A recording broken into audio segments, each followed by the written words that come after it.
దశాబ్ద కాలంలో ప్రధాని మోదీ ఎన్నో కీలక నిర్ణయాలు తీసుకున్నారని చెప్పారు బీజేపీ ఎంపీ లక్ష్మణ్. రాష్ట్రాల హక్కులకు ప్రాధాన్యం కల్పిస్తూనే చరిత్రాత్మక నిర్ణయం తీసుకున్నారని తెలిపారు. సామాన్యుడికి కూడా నాణ్యమైన విద్య, వైద్యం అందుకునేలా వ్యవస్థను తీర్చిదిద్దారని అన్నారు. 10 ఏళ్లలో తామేం చేశాం, మీరేం చేశారు అనే అంశంపై చర్చకు సిద్ధమా అని సవాల్ విసిరారు. ఎవరు అడిగినా అడగకున్నా తెలంగాణకు నిధులు వస్తాయన్నారు లక్ష్మణ్.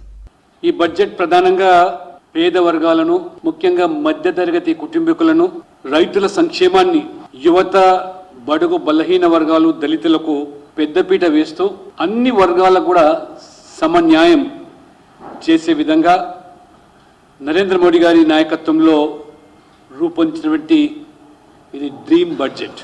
ఎక్కడ 2014లో మోదీ గారు అధికారం రాకముందు ఆదాయపు పన్ను 2 లక్షల వరకు మాత్రమే మినహాయింపు ఉంటే ఏకంగా ఇవాళ 12 లక్షలకు మినహాయింపు ఇచ్చిన ఖ్యాతి, ఘనత నరేంద్ర మోడీ ప్రభుత్వానికి దక్కుతుంది.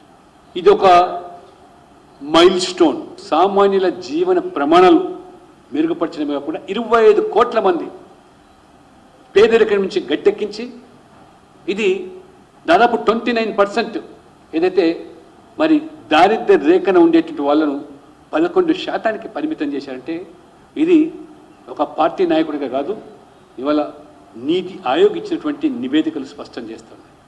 16 మంది ఎంపీలు ఉన్నారు, ఒరగబెట్టింది అని అడుగుతున్నారు. దీనివల్ల నేను ఛాలెంజ్ చేస్తున్నాను రేవంత్ రెడ్డి గారు, కాంగ్రెస్ పార్టీ.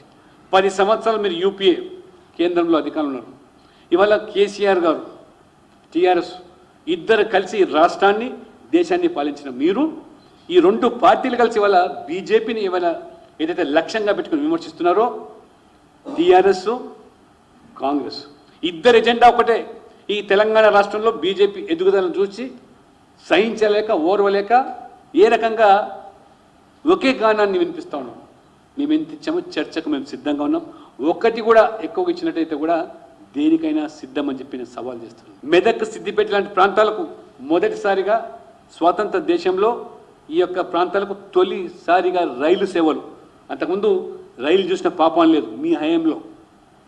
మరి నెహ్రూ నుంచి రాజీవ్ గాంధీ వరకు మెదకు, మాది కంచుకోట అని ఇందిరాగాంధీ గెలిచినటువంటి ప్రాంతంలో రైలు దిక్కులేదు.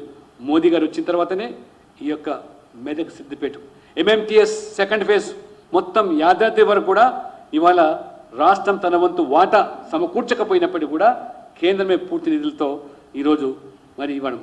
10 సంవత్సరాల్లో మేము, 10 సంవత్సరాలు అంత పూర్వం మీరేమి చేశారో దానికి చర్చ రావాల్సిందిగా, సిద్ధంగా కావాల్సింది కూడా